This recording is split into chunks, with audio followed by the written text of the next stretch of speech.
Très bien, sans plus attendre, commençons. Salut tout le monde, je m'appelle Kate, je suis la responsable de la communauté pour Axelar, et je suis rejoint aujourd'hui par Sergei qui est le cofondateur et le CEO d'Axelar.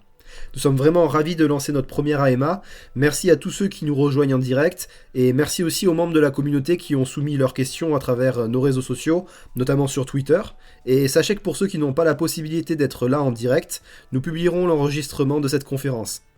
Je pense qu'avant de commencer les questions, Sergei, pourquoi ne pas te présenter et par la même occasion nous parler un peu de ton parcours? Génial, oui, merci Kate. Donc je m'appelle Sergei, j'ai commencé à travailler dans le domaine de la technologie dans divers réseaux informatiques et de sécurité et de systèmes distribués. Je suis allé à l'université pendant un certain nombre d'années pour étudier la cryptographie. À l'origine, je me concentrais sur la cryptographie plus théorique, sur la conception de divers protocoles. Puis, j'ai fait la transition vers l'espace blockchain vers 2013-2014. Depuis, j'ai travaillé sur de nombreux projets, notamment la normalisation des signatures BLS, la conception de divers protocoles et l'aide à la conception et au lancement de plateformes. Ok, excellent, donc on peut voir que tu as pas mal d'expérience dans le domaine, ce qui m'amène à te poser cette première question. Quelle a été votre motivation pour la création d'Axelar ? Ok, oui, c'est une très bonne question. Bien, pour résumer, en suivant le lancement de la blockchain, nous avons rapidement vu l'avènement d'un problème pour l'écosystème qui, selon nous, deviendrait de plus en plus important au fil du temps. La tendance est que de plus en plus de chaînes rapides et sécurisées sont créées pour que le développeur puisse interagir dessus. Par contre, les développeurs, eux, veulent construire sur ces nouvelles plateformes, mais en même temps veulent aussi obtenir la liquidité et la composabilité avec d'autres écosystèmes existants comme Bitcoin, Ethereum et d'autres encore. Et c'est là que nous avons réalisé que le besoin de communication cross-chain ne fera que croître à mesure que nous évoluerons dans cet écosystème blockchain. De ce fait, mon cofondateur et moi-même avons décidé de lancer Axelar pour vraiment s'attaquer de front à ce problème. Super, mais ça me fait une transition pour la question suivante, qui est de savoir quels sont les problèmes de l'écosystème blockchain qu'Axelar tente de résoudre. Oui, on le constate, on rentre vraiment dans un monde multi-chaîne, nous voyons de plus en plus de changements se créer, le coût de lancement d'une nouvelle blockchain ne cesse de baisser, et dans ce monde en fait où la mobilité des actifs et l'échange d'informations à travers les blockchains devient de plus en plus important, le but d'Axelar est de construire une pile décentralisée qui va permettre de répondre à certains défis. Par exemple, de connecter les différentes blockchains hétérogènes qui parlent différentes règles de consensus, ont différents supports de langage et de contrats intelligents. Et notre but est de construire un réseau unifié, décentralisé et une pile de protocoles pour connecter et relier les différentes applications et plateformes entre elles. Ok, vraiment excellent. Et du coup, quelle est selon toi l'approche d'Axelar pour que cette interopérabilité interchaîne puisse fonctionner ? Oui, donc plusieurs choses. Tout d'abord, nous voulons rendre accessible le fait de connecter n'importe quelle blockchain. Nous appelons cette approche ou connectivité plug and play. Et pour ce faire, nous ne voulons pas passer beaucoup de temps à construire une connexion à une nouvelle chaîne. Donc nous avons conçu un système qui permet de connecter par le biais de quelques commandes à travers le réseau Axelar une nouvelle plateforme pour que nous puissions actionner des contrats intelligents et ensuite déployer son nœud à travers notre pile de réseaux décentralisés. Et donc à partir de là, cette plateforme devient connectée avec toutes les autres plateformes qu'Axelar a interconnectées précédemment. Donc premièrement, les développeurs n'ont pas à faire de travail particulier, c'est une intégration très facile qu'Axelar peut supporter.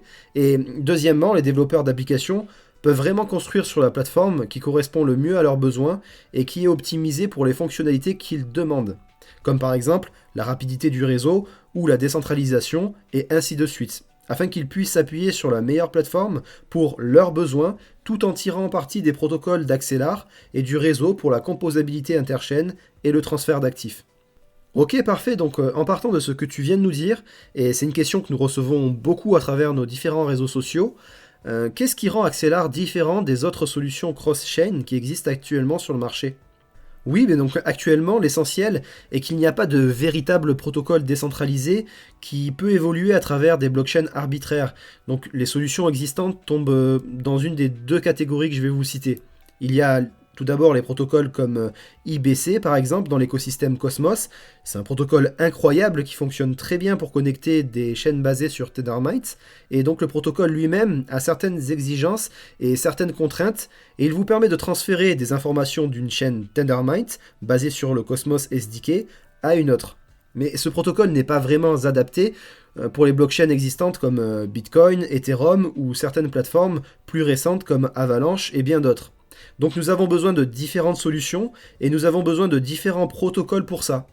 Et de ce fait, nous avons vu certaines solutions centralisées qui ont été créées dans l'écosystème et qui permettent des sortes de ponts pour aller d'une plateforme à une autre. Ces solutions centralisées sont assez dangereuses pour moi concernant l'écosystème parce que si on y réfléchit bien, on prend un actif d'une plateforme décentralisée et on essaye de le déplacer vers une autre plateforme décentralisée, mais on a une sorte de tiers de confiance au milieu qui détient l'asset et qui est responsable de ce transfert d'informations, ce qui induit un risque pour l'écosystème et ces solutions ne sont pas idéales non plus. Donc le protocole Axelar est vraiment conçu pour être interopérable, conçu pour être décentralisé, pour que nous n'introduisions pas de risques supplémentaires pour l'écosystème et pour supporter des plateformes arbitraires. Ok, très bien, donc ça nous mène à la prochaine question qui nous demande quels sont les cas d'utilisation concrète du réseau Axelar. Ok, donc les premiers cas d'utilisation pour lesquels nous avons beaucoup de demandes concernent le transfert des actifs. Donc vous pensez à ça si vous possédez un asset sur des blockchains existantes comme Bitcoin ou Ethereum. Si vous voulez utiliser cet actif dans une application qui s'appuiera sur une autre blockchain, il n'y a pas de moyen simple pour y arriver. Comme nous l'avons dit précédemment, vous devez vous rendre sur une solution centralisée pour faire ça aujourd'hui. Pour pallier à ça, on construit une technologie qui va permettre à l'utilisateur de prendre son asset et de le déplacer vers la blockchain souhaitée pour l'utiliser directement dans les applications voulues. C'est le premier cas d'utilisation pour la mise sur le marché. Mais plus généralement, le réseau Axelar permet aux applications la composabilité avec les chaînes arbitraires. Par exemple, si vous voulez récupérer des informations sur les taux d'intérêt à partir d'une plateforme, vous serez capable d'exécuter une requête générale à travers le réseau Axelar et de récupérer un taux d'intérêt à partir d'une plateforme différente pour votre application. Ok, donc du coup, si on prend un peu de recul, quelle est la vision à long terme pour le réseau Axelar dans les protocoles ? Oui, je pense que nous sommes dans une période excitante dans l'écosystème de la blockchain. L'espace blockchain a environ 15 ans d'existence et on peut faire des parallèles avec le développement d'Internet. Si l'on prend Internet 15 ans après sa création, on a une image à peu près similaire de celle que nous voyons dans l'espace blockchain aujourd'hui. Il y avait beaucoup de réseaux différents et beaucoup d'entre eux fournissaient une très bonne connectivité aux utilisateurs et aux applications. Mais il y avait un besoin de protocole pour connecter les différents réseaux ensemble, et donc des acteurs comme Akamai et bien d'autres sont rentrés dans le jeu et ont construit l'infrastructure, ont construit la pile de protocoles et ont construit l'architecture pour livrer plus efficacement le contenu d'un réseau à l'autre, et donc Axelar se propose de construire une proposition de valeur similaire pour l'écosystème blockchain. Sauf que nous nous concentrons sur le routage des informations et les actifs à travers les réseaux blockchain. Donc de ce point de vue, je pense que nous sommes encore dans un écosystème très jeune concernant l'espace blockchain. Et notre mission est vraiment de construire une infrastructure qui permet de relier tous ces réseaux ensemble et nous amener à un point où nous pouvons enfin commencer à parler de l'Internet pour les actifs et l'Internet pour les applications et un peu moins les différents réseaux et de comment passer d'un réseau à l'autre, comment l'utilisateur va déplacer ses actifs, etc. Je pense que toutes ces choses ont vraiment besoin d'être transparentes pour les utilisateurs afin qu'ils puissent prendre n'importe quel actif qu'ils possèdent et l'utiliser directement dans une application de leur choix. Peu importe la plateforme sur laquelle elle a été construite, sans avoir à comprendre comment devoir déplacer ses actifs entre ces plateformes. Et de ce fait, à long terme, Axelar a vraiment été conçu pour, ceci dit, simplifier la vie des utilisateurs. Oui, donc définitivement, c'est un moment passionnant à vivre, et on remarque l'intérêt suscité par la roadmap d'Axelar, et ça m'amène à cette question, est-ce que tu peux nous donner les points clés de celle-ci ? Oui, bien sûr. Donc, il y a quelques mois, on a ouvert notre réseau testnet et depuis, nous avons reçu beaucoup d'inscriptions et nous avons admis beaucoup de participants. Tout ceci est vraiment passionnant car on apprend beaucoup sur le réseau, sur la pile de technologies que nous construisons et nous pouvons vraiment voir ce que nous devons améliorer pour les prochains mois, notamment pour le lancement du futur mainnet. Et pour ce faire, nous apportons plus de fonctionnalités, on améliore la sécurité et la robustesse du réseau, et on continue d'inviter de plus en plus de membres de la communauté à commencer à construire des outils autour du réseau, comme des portefeuilles d'explorateurs, des tableaux de bord, divers outils de surveillance, et ainsi le but est de vraiment commencer à préparer le réseau pour un futur lancement et de construire l'écosystème autour de lui. Et en parlant de développeurs, comment les utilisateurs interagiront avec Axelar ? Est-ce que ce sont des développeurs d'applications qui interagissent directement avec Axelar, ou est-ce que les utilisateurs lambda pourront aussi accéder? Oui, merci de la question. Donc il y a vraiment deux chemins pour l'interaction avec le protocole Axelar. Le premier est à travers les applications que nous ou d'autres personnes de la communauté allons construire, comme par exemple les applications de transfert d'actifs. Je l'ai mentionné précédemment, une première application a été construite pour permettre à un utilisateur de prendre un asset et, dans une approche d'actif enveloppé, de le déplacer vers l'une des autres plateformes et ensuite l'utiliser directement dans l'application voulue. Dans ce cas, les utilisateurs pourront accéder à un portail web ou à notre page web et l'utiliser pour transférer leurs actifs vers d'autres plateformes. La deuxième phase d'intégration sur laquelle nous travaillons est l'intégration directe avec les développeurs d'applications. On peut imaginer par exemple si un constructeur d'applications développe sur Ethereum, mais veut inclure des actifs d'autres écosystèmes ou composer avec des applications d'autres écosystèmes, alors dans ce cas il devra s'intégrer au protocole Axelar, et par la suite, il sera en mesure d'émettre des requêtes pour interagir avec les actifs de ces écosystèmes voulus.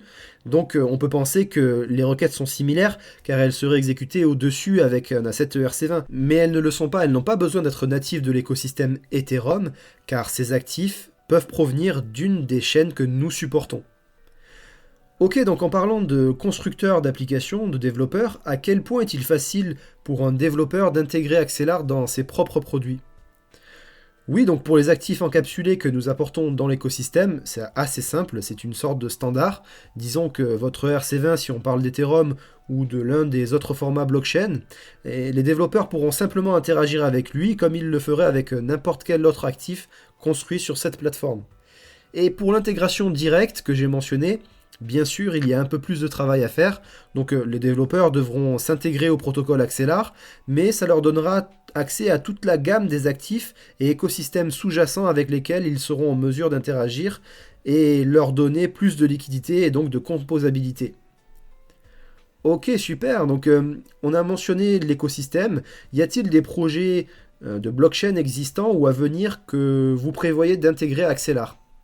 Oui, donc nous travaillons avec un certain nombre d'écosystèmes comme Bitcoin, Ethereum dont j'ai parlé. Nous travaillons aussi avec l'écosystème Avalanche, avec Cosmos, avec la communauté Polkadot, à travers le réseau Moonbeam et quelques autres encore qui n'ont pas été annoncés. Donc on a un certain nombre de projets et de réseaux que nous prévoyons d'intégrer et de ce fait, je vous invite à rester à l'écoute pour des annonces futures. Excellent, donc il y a quelque chose que vous recherchez en particulier lorsque vous considérez des partenaires de l'industrie comme par exemple Avalanche et Moonbeam ? Oui, ce qui nous intéresse bien sûr, ce sont des ensembles d'actifs et d'applications qui représentent un intérêt pour la communauté, pour les utilisateurs. Et bien sûr, nous voulons travailler avec l'ensemble des technologies qui nous semblent prometteuses et qui ont des équipes techniques solides. Comme je l'ai mentionné plus tôt, vous savez qu'en plus de ceux que nous avons annoncés, nous allons annoncer d'autres partenaires dans les mois à venir, donc je dois dire que c'est assez excitant pour nous. Oui, je suis d'accord avec toi. Ce qui nous amène au testnet, comme beaucoup d'entre vous le savent, on a ouvert les inscriptions pour y participer il y a environ 1 mois et demi, donc je vais juste vous donner quelques informations enthousiasmantes. Nous avons officiellement atteint plus de 7000 inscriptions à notre testnet, ce qui est tout simplement incroyable, et c'est vraiment formidable de voir l'engagement de la communauté et son enthousiasme autour de cette inscription. Et parmi les testeurs qui travaillent actuellement sur le réseau de testnet, nous avons environ 24 communautés de validateurs représentées, telles que celles de Mina, The Graph, Solana, Harmony et bien d'autres encore. Une autre mise à jour, lors de la dernière version, la communauté du testnet a commencé à faire tourner des nœuds Axelar, et commencer à effectuer des transferts basiques interchaînes de Bitcoin vers Ethereum.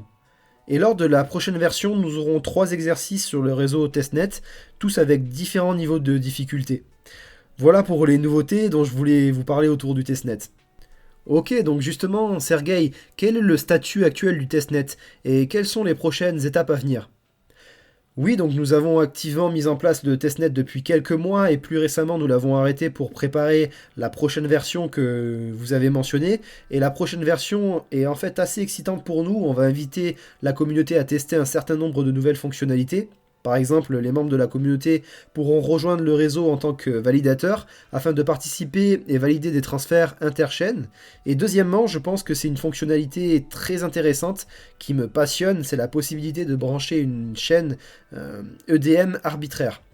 Nous avons étendu notre pile technologique pour que vous puissiez simplement exécuter des commandes sur le réseau Axelar, et en supposant que les validateurs se sont aussi liés à la chaîne, elle sera supportée par Axelar, et nous pourrons transférer des actifs, disons comme le Bitcoin, vers cette chaîne et inversement. Je suis assez excité par cette fonctionnalité, ça nous permettra de commencer à inviter beaucoup de nos écosystèmes partenaires sur le réseau testnet, comme par exemple Avalanche, qui est une chaîne compatible VM, donc c'est assez simple pour nous d'embarquer les utilisateurs d'Avalanche dans le testnet et d'autres personnes avec lesquelles nous travaillons.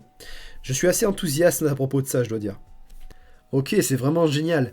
On a encore quelques questions du canal testnet sur notre Discord. La première, combien de temps le testnet va-t-il rester ouvert ? Oui, le plan est de garder le réseau de testnet avant le mainnet, puis après le lancement du mainnet. Les réseaux de test, vous savez, sont importants dans la communauté, ils permettent à l'écosystème de commencer à se développer autour de lui, de commencer à tester des outils et ainsi de suite. Et de ce fait, on prévoit de le faire fonctionner aussi longtemps qu'il le faudra. À travers lui, proposer plus de fonctionnalités, le rendre plus robuste, plus sécurisé, jusqu'à ce que le réseau soit mis en ligne. Très bien, une autre question que l'on a beaucoup dans le Discord et sur les réseaux sociaux aussi. Est-il prévu de l'ouvrir au grand public ? Oui, c'est une super question, absolument. Jusqu'à présent, nous avons invité les gens à participer au testnet sur une base de candidatures sélectionnées. Et pour supporter plus de participants, on doit s'assurer que nous avons les ressources opérationnelles en place pour que la technologie puisse évoluer et soutenir la demande, et que nous pouvons répondre à toutes les questions au fur et à mesure que nous avons assez de documentation, assez de matériel disponible. Nous y arriverons, et bien sûr le plan c'est de l'ouvrir à tout le monde bien entendu, car on sait qu'à terme ce sera un réseau public. Tout le monde pourra utiliser, et nous cherchons donc simplement comment nous entourer d'assez de ressources et assez de soutien pour y arriver. Ok, donc je garde à l'esprit le fait de vouloir l'ouvrir au grand public. En attendant, quelles sont les exigences techniques nécessaires pour y participer ? Oui, c'est assez basique en fait. Tout d'abord, nous recherchons des personnes qui sont enthousiasmées par le projet sur lequel nous travaillons, mais qui possèdent aussi une compréhension générale de la technologie blockchain. Comment faire fonctionner des nœuds, comment participer en tant que validateur. Et on recherche aussi des personnes ayant une compréhension générale de Docker Linux, Mac OS, des choses comme ça. D'accord, super. Aussi, je voulais rajouter que nous avons une page Medium, une FAQ testnet, où nous publions régulièrement des mises à jour pour la communauté au fur et à mesure que nous recevons des questions. Alors, en parlant aussi de questions, on a quelques minutes pour répondre à certaines des questions qui nous viennent notamment de Twitter. La première étant la suivante: pourquoi Axelar utilise-t-il le modèle de preuve d'enjeu délégué, Proof of Stake ? Oui, très bonne question. Donc le Proof of Stake est un modèle éprouvé qui a fonctionné pour les chaînes qui utilisent ce modèle depuis de nombreuses années. À ce jour, vous savez, vous avez le Cosmos Hub, vous avez Terra et la plupart des autres blockchains Proof of Stake qui utilisent ce modèle fonctionnent très bien. Juste pour rappeler à tout le monde quel est le procédé de ce modèle, en fait on a des détenteurs de jetons qui élisent un ensemble de validateurs qui participent et exécutent le consensus. Le consensus sous-jacent peut être byzantin ou un autre protocole de consensus, et ce modèle fonctionne très bien aussi pour Axelar. Dans notre modèle, nous avons un ensemble de validateurs qui seront chargés d'exécuter le consensus pour faciliter les transactions interchaînes. Le réseau Axelar est vraiment une superposition de consensus byzantin avec seuil cryptographique, et ce modèle nous permet d'optimiser le réseau pour concevoir les bonnes règles pour le système. Nous devons bien entendu aussi concevoir un ensemble d'incitations, nous devons concevoir le bon ensemble de règles de sécurité et aussi de vitalité. Le modèle fonctionne assez bien, il a été testé, il fonctionne, et nous concevons nos règles de manière appropriée autour de lui. Bien, super. Prochaine question de Twitter. Est-ce que Axelar va s'appuyer sur un large réseau de validateurs ? Oui, certainement, vous le savez, le but à l'origine est que nous allons probablement commencer avec environ 100 validateurs, et nous allons évoluer à partir de là. Concernant le plan technique, je pense qu'il y a un certain nombre d'actions réelles que l'on peut mener pour faire évoluer le consensus, pour augmenter le nombre de validateurs, en introduisant par exemple des choses comme les signatures BLS ou l'optimisation de diverses règles de consensus. Et vous savez que nous avons certainement la bonne équipe pour cela, pour concevoir les différentes règles de consensus et l'optimisation de ces dernières. Je pense qu'une chose importante à réaliser pour l'écosystème, ce n'est pas seulement le nombre de validateurs sur cette plateforme, il s'agit aussi de la répartition.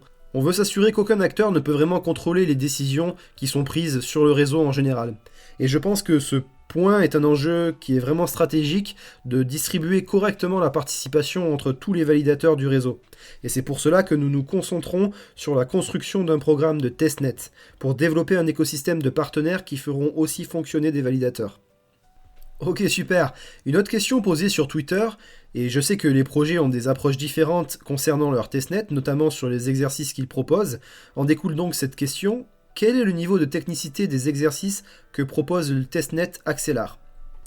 Oui, le niveau de difficulté des exercices varie. Certains sont plus simples, demandent des commandes CLI, ou certains des outils que nous développons pour transférer des actifs d'une plateforme à une autre. Ceux-là sont assez simples, vous devez faire tourner un node Axelar, et juste l'exécuter. Il y a aussi bien sûr des exercices plus compliqués que nous allons mettre en place. Donc par exemple, si vous voulez rejoindre un validateur, vous devez faire un peu plus de travail, vous devez le configurer, vous devez savoir comment gérer les clés pour le réseau, et ainsi de suite. Ce genre d'exercices sont plus avancés, je dirais. Mais nous voulons concevoir des exercices pour tout le monde en fonction des projets. Très bien, donc je vois que nous avons une très bonne question qui ont été posées dans le chat en direct, et je pense qu'il nous reste assez de temps pour en aborder une ou deux de plus. Allons voir donc. Très bien, je peux parcourir le chat, en choisir une, et encore une fois, si nous n'arrivons pas à répondre à toutes vos questions dans cet AMA, sachez que nous allons enregistrer toutes les questions et nous y répondrons dans les prochains articles Medium. Laisse-moi parcourir un peu quelques-unes. Ok, beaucoup de projets ont la même ambition et ont échoué à cause de problèmes techniques insolvables. Comment votre projet se démarque-t-il des autres dans l'atteinte de ses objectifs ? Bonne question. En effet, la question de l'interopérabilité n'est pas nouvelle dans l'écosystème. Les gens ont essayé de résoudre cette question depuis de nombreuses années. Je pense que premièrement, l'équipe que nous avons mis en place possède des connaissances approfondies ainsi qu'une grande expérience en cryptographie et dans les systèmes distribués et les consensus. L'équipe a travaillé sur des systèmes tels que celui-ci depuis de nombreuses années et nous avons un certain nombre de profils incroyables. Aussi, l'autre point est l'approche que nous adoptons pour concevoir ce protocole. Comme je l'ai dit plus tôt, l'objectif sous-jacent par lequel nous avons débuté était de s'assurer qu'on pouvait vraiment connecter une chaîne aussi facilement que possible, pour permettre aux développeurs de construire sur la plateforme qu'ils souhaitent et interagir avec d'autres écosystèmes. Comment on arrive à faire ça ? Bien, comme je l'ai dit, par une superposition de mécanismes de consensus avec une cryptographie à seuil. Pour le développer, nous avons, vous savez, des personnes incroyables qui maîtrisent la cryptographie de seuil, des gens dans l'équipe qui ont conçu et construisent depuis de nombreuses années. Et je voulais rajouter que beaucoup de blocs de construction dont nous avons besoin pour développer ce style de système n'étaient pas vraiment disponibles il y a de cela quelques années. Juste pour vous donner un exemple de la cryptographie de seuil, si vous construisez autour de cela, vous devez avoir des protocoles pour gérer les changements d'adhésion des membres et aussi gérer les nœuds malicieux dans le réseau, si quelqu'un se comporte mal et envoie de mauvais messages à travers le réseau. Vous devez identifier ces personnes et vous devez potentiellement les retirer du consensus. Eh bien ça, nous ne pouvions pas vraiment le faire il y a quelques années. Et maintenant, cette technologie devient disponible. C'est encore très difficile d'utiliser cette technologie, mais comme je l'ai dit en amont, nous avons, vous savez, la bonne équipe et les bonnes personnes pour s'attaquer à ce problème. Très bien, voyons voir, en parlant d'Avalanche, comment les opérateurs de nœuds peuvent-ils participer au testnet ? Oui, donc comme je l'ai dit plus tôt, la prochaine version du testnet nous permettra de brancher une chaîne EVM arbitraire, incluant des chaînes comme Avalanche, et la communauté sera alors invitée à lancer des nœuds de validation et créer également des nœuds Avalanche qui relient les nœuds Axelar aux nœuds d'Avalanche, et commencer à déplacer des actifs comme le Bitcoin dans les deux sens et à tester la technologie. Potentiellement, aussi construire des outils de surveillance autour de ces smart contracts sur la chaîne Avalanche, et puis peut-être utiliser ces actifs dans les différentes applications. Ok, merci pour ta réponse. On a probablement, je pense, le temps de répondre à une dernière question. Voyons voir. Est-ce que vous prévoyez de sélectionner des membres de la communauté pour exécuter les nœuds de validation et de maintenance, et si oui, quels sont les critères de sélection ? Oui, bonne question. Donc, comme nous l'avons mentionné, nous voulons avoir autant de participation que possible dans le réseau principal. Nous voulons être sûrs qu'il y ait assez de validateurs, et l'enjeu est la distribution équitable entre tous ces acteurs. Puis, quels seraient les critères ? Bien, le réseau est ouvert, donc vous pouvez y aller et vous pourrez être capable de créer un validateur. Et en supposant que suffisamment de personnes vous délèguent leur participation, alors vous serez sélectionné pour participer au consensus. De ce point de vue, c'est vraiment à la communauté de s'engager dans le testnet, de créer un réseau, de construire des outils, construire leur réputation et montrer qu'ils sont à même de savoir exécuter les nœuds de manière fiable et être de bons acteurs dans le réseau Axelar. Et en supposant cela, vous aurez besoin de plus en plus de gens qui vont déléguer leur participation à des validateurs et qui seront alors en mesure de participer au consensus. De notre point de vue, vous savez, il n'y a pas de critères parce que c'est un réseau ouvert, mais les choses que vous allez faire en tant que validateur vont probablement compter et auront de la valeur. Excellent, ce qui nous amène à la fin de la première AMA d'Axelar. Merci à tous ceux qui nous ont rejoints en direct. Merci à tous pour les super questions qui ont été posées, que ce soit sur notre Discord, notre Telegram, Twitter et aussi dans le chat en direct. Ce live sera enregistré, nous le publierons sur YouTube et toutes les questions que nous n'avons pas pu aborder dans le live seront incluses dans les prochains articles Medium. Merci Sergueï et merci à la communauté pour votre soutien et votre enthousiasme et pour nous avoir rejoints aujourd'hui. Merci Kate, merci à tous d'être venus, c'était vraiment génial et je vous dis à très bientôt pour une prochaine AMA.